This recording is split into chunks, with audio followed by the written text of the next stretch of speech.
안녕하세요, 가치남입니다. 오늘 영상은 장기 투자에 대해서 한번 말씀을 드려보겠습니다.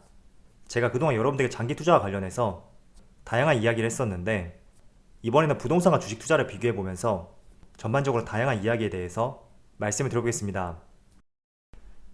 자, 여기 제가 두 가지 자료를 가져왔는데, 지금 보시는 자료는 삼성자산운용에서 조사한 자료이고, 32년 동안의 코스피 지수, 그리고 전국 아파트, 물가까지 이 세 개 지수를 비교한 것이고, 우측에 있는 것은 단순히 지수만 비교한 것이 아니라 실제 수익률을 환산을 해서 차이를 나타낸 것입니다. 먼저 좌측부터 말씀드려볼게요. 일단 86년 1월부터 17년 12월까지 조사한 것이기 때문에 조금은 기간적인 측면에서 지났다고 볼 수가 있지만, 그래도 전반적으로 큰 틀에서는 변함이 없기 때문에 한번 말씀을 드려보겠습니다. 자, 단순히 지수만 비교했을 때 코스피는 연평균 8.9%의 성장을 보여주었고 32년 만에 약 15.4배의 상승을 보여주었습니다. 반면에 전국 아파트 가격 32년 동안 연평균 4.9%의 상승을 보여주었고 32년 동안 약 4.6배의 상승을 보여주었습니다. 자, 그리고 우측을 한번 볼게요.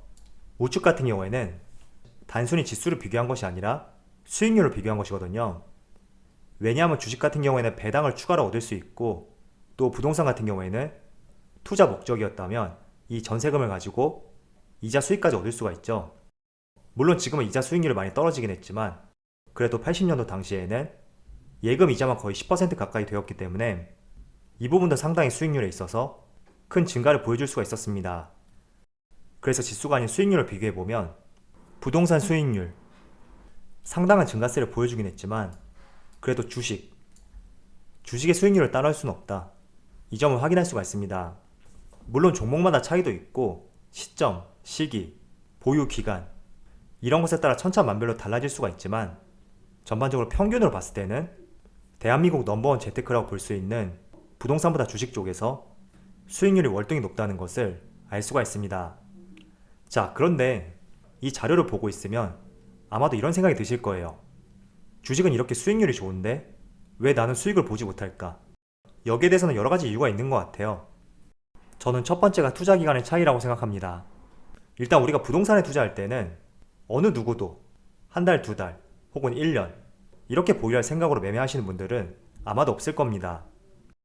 그런데 주식 같은 경우에는 하루 이틀, 조금 길게 가져간다면 한 달, 두 달 이런 생각을 가지고 있기 때문에 오히려 부동산보다 수익률이 낮을 수 있는 그런 현상이 발생되는 것 같습니다. 그리고 두 번째는 부동산에 비해서 상당한 노력을 기울이지 않는 것 같다, 이런 생각을 가지고 있습니다. 왜냐하면 우리가 아파트를 살 때는 여러 가지 상권도 고려하면서 상당한 많은 노력을 기울이고 있습니다. 그런데 주식 같은 경우에는 이 기업이 어떤 사업을 하고 있는지, 혹은 지금 실적이 좋은지, 그리고 업황은 어떤지 이런 것들을 많이 고려하지 않는 것 같아요. 그리고 또 세 번째 이야기를 말씀을 드려보면 변동성의 차이가 있다, 이런 생각을 가지고 있습니다. 사실 세 번째 이유, 어쩌면 이 세 번째 이유가 주된 이유지 않을까, 이런 생각도 들거든요. 왜냐하면 부동산 같은 경우에는 투자 자금이 많다고 하더라도 주식에 비해서는 조금 안정적인 수단으로서 우리가 생각을 하고 있습니다. 그런데 주식 같은 경우에는 지금 여기 흐름을 보더라도 밑에 있는 부동산에 비해서 변동성이 상당히 심하다는 것을 알 수가 있죠. 그래서 저는 여러분들이 정말로 장기 투자를 할 계획을 가지고 계시다면 이 변동성이 심한 주식시장에서 조금은 변동성이 덜할 수 있는 종목들 혹은 업종들, 그런 종목과 업종을 골라야 되고, 또 이렇게 지수가 상승한다는 것은 기업들의 실적, 영업이익 이런 것들이 꾸준히 증가하기 때문에 지수가 상승이 나올 수밖에 없습니다.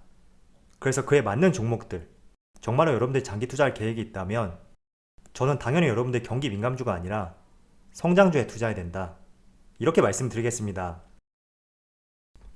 자, 최근에 경기 민감주 같은 경우에는 작년에 코로나 시대로 인해서 눌렸던 수요가 폭발하는 과정이기 때문에 지금 성장주에 비해서 다소 주목을 받는 것이지, 장기적인 플랜으로 봤을 때는 저는 경기 민감주를 장기 투자해서 큰 수익을 볼 수 있다, 거기에 대해서는 동의하지 않습니다.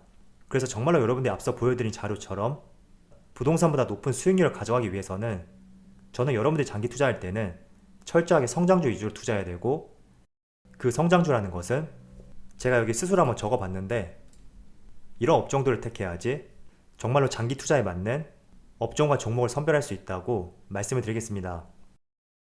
자, 반도체 같은 경우에는 며칠 전에 삼성전자에서 2030년까지 파운드리에만 무려 170조 원 이상을 투자하겠다, 이런 발표를 했습니다. 자, 10년 동안 170조 원을 투자한다는 것은 170조 이상의 이익을 뽑아낼 수 있기 때문에 투자를 할 거란 말이죠. 그리고 반도체 수요가 늘어나게 된다면 당연히 MLCC, 이 두 가지는 같이 엮여서 성장을 할 수밖에 없습니다. 그리고 2차전지도 마찬가지고요. 또 2차전지와 관련해서는 전기차, 그리고 전기차와 비슷한 수소차 다 마찬가지입니다. 그리고 풍력하고 태양광, 이 친환경도 마찬가지고요. 또 카카오하고 네이버 같은 인터넷 기업들, 여기에 속한 기업들 같은 경우에는 지금이 아니라 5년 뒤, 그리고 10년 뒤 더욱더 수요가 늘어날 수 있는 업종이라고 볼 수가 있고, 또 앞서 보여드린 것처럼 이렇게 지수가 크게 상승하는데 견인을 할 수 있는 업종으로 분류를 해볼 수가 있습니다. 그렇지만 경기 민감주 같은 경우에는 매출과 영업이익이 한계치가 있거든요.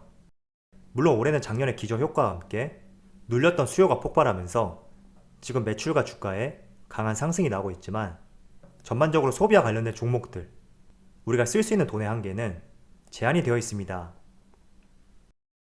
그래서 경기 민감주와 함께 성장주, 이 차이점을 한번 생각해 보시면서 정말로 내가 장기 투자할 때는 어떤 종목들을 매수해야 되는지 깊이 한번 고려를 해보셨으면 좋겠습니다.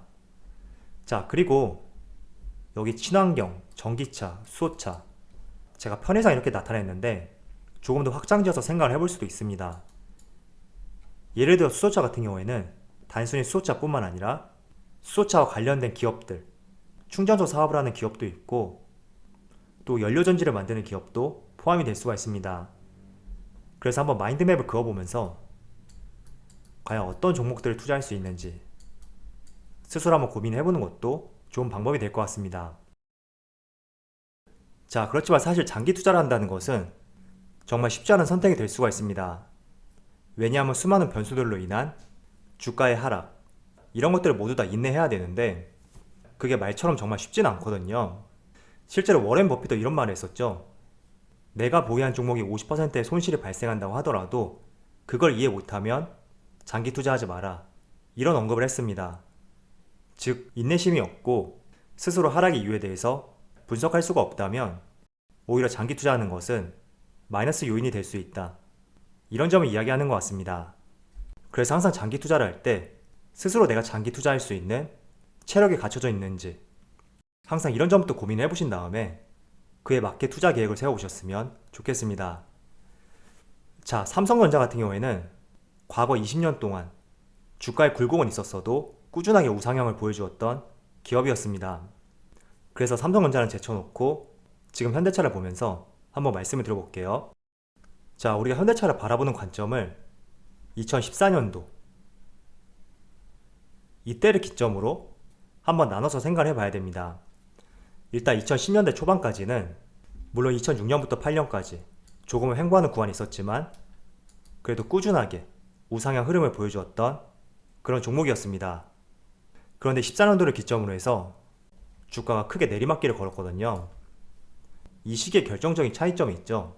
과거 14년 당시에는 현대차가 한전부지를 무리하게 매입을 했고 공교롭게도 그 시점에는 내연기관 자동차, 이 내연기관 자동차의 성장성이 한계에 다다르게 됩니다. 그래서 지난 6, 7년 동안 주가는 꾸준하게 내리막길을 보여주었는데 불과 1, 2년 전부터 조금씩 친환경 자동차에 대해서 시장에 관심이 집중이 되었고 그리고 본격적으로 작년부터 전기차 수요차에 대한 관심이 크게 증가하게 되었습니다. 그래서 주가를 2014년도 전후로 해서 이렇게 두 가지 경우로 나눠봤다면 현대차를 바라보는 기업의 관점, 이 관점은 2020년도부터 바뀌었다고 볼 수가 있습니다. 과거에는 성장성이 제한이 있었던 내연기관 자동차를 생산하는 기업으로 분류가 되었고 지금은 전기차, 수소차가 중심이 되어 있고 자동차 산업을 넘어서 새로운 모빌리티 사업까지 확장성을 보여줄 수 있는 기업으로 바뀌게 되었습니다. 그래서 현대차는 과거에는 성장주가 아니라 경기 민감주로 분류가 되었습니다. 그래서 우리가 장기 투자를 할 때 이 성장성에 한계가 있는지 이 점을 내다보면서 투자하는 것이 정말 중요하다고 볼 수가 있습니다. 만약에 현대차가 친환경 자동차 그리고 새로운 모빌리티 이쪽으로 사업을 확장시키지 못했다면 아직까지도 내연기관 자동차로 분류가 될 것이고, 그렇다는 것은 올해 이 기저효과로 인해서 분명히 수익성과 주가의 회복 이런 것들은 발생될 수 있겠지만 더 나은 미래를 내다보기에는 제한이 되는 종목이다, 이렇게 볼 수가 있습니다. 그래서 항상 장기 투자를 할 때는 이 성장성에 한계치가 있는지, 만약에 한계치가 있다면 투자의 종목에서 제외해 보시고 단순히 코스피 상위 종목 그리고 우량주기 때문에 장기 투자한다, 이런 생각은 조금 잘못되었다고 말씀을 드리겠습니다. 때문에 제가 현대차는 14년도와 작년 이때를 중요한 변곡점으로서 여러분들에게 말씀을 드렸는데, 어떠한 특징이 있었는지 충분히 한번 곱씹어 보면서 기준을 한번 세워보셨으면 좋겠습니다. 자, 며칠 전에 JP모건에서 코스피가 올해 3,500포인트까지 갈 것이다, 목표 지수를 상향 조정하였습니다. 그런데 곰곰이 생각해보면 올 초에 모건 스탠리에서도 코스피가 3,800까지 갈 것이다, 이런 전망이 있었거든요. 자, JP모건이 3,500까지 예상한 이유는 예상보다 늘어나고 있는 기업들의 영업이익, 이 점이 코스피의 상승을 견인할 것이고, 또 한국의 경제 성장률을 기존의 4.1%에서 4.6%까지 상향 조정하였습니다. 자, 그리고 모건 스탠리에서도 3,800포인트를 예상했었는데, 저는 실제로 JP모건의 3,500포인트와 모건 스탠리의 3,800포인트 이 수준까지 지수가 올라가기 위해서는 이제부터는 성장주가 달려줘야 된다, 이런 생각을 가지고 있습니다. 왜냐하면 최근에 경기 민감주, 철강 금속, 그리고 금융주들, 또 소비와 관련된 종목들, 이런 종목들이 가파르게 상승이 나오고 있다고 하더라도 분명히 지수는 상승할 수 있는 그런 한계치가 있습니다. 왜냐하면 대부분의 성장주들이 코스피 시가총액 상위 종목에 포진되어 있고, 결국에는 그런 종목들이 상승이 나와야지 지수는 조금 더 한 단계 레벨업 할 수 있는 가능성이 높다고 보여지거든요.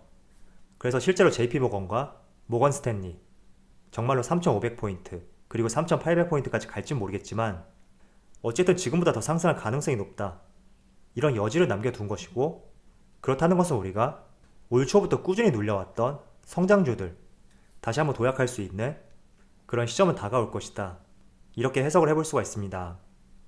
그래서 어제 수출 통계도 보여드렸듯이 반도체하고 자동차 여전히 업황은 긍정적이지만 그 종목들을 방해하고 있는 주변 요소들, 그런 요소들이 조금씩 개선이 된다면 기업들의 늘어나는 영업이익과 함께 성장주들이 다시 움직일 수 있는 그런 시점을 올 것이라고 저는 생각하고 있습니다. 자, 제가 초반에 주식과 부동산의 수익률 차이를 보여드렸습니다. 물론 부동산보다 수익률이 높다, 이걸 몸소 체감하기에는 정말 힘들 수는 있겠지만 우리가 한 번쯤은 이 차이에 대해서 알아두면 좋을 것 같고요. 또 왜 이런 차이가 발생되는지 스스로 한번 생각해 본다면 내게 어떤 문제가 있었는지 이 점에 대해서도 조금은 파악을 해볼 수 있을 것이라고 말씀드리겠습니다. 자, 그럼 오늘 영상에서 마치도록 하고요. 언제나 여러분들의 성공 투자를 기원하도록 하겠습니다. 다들 주말 잘 보내세요. 감사합니다.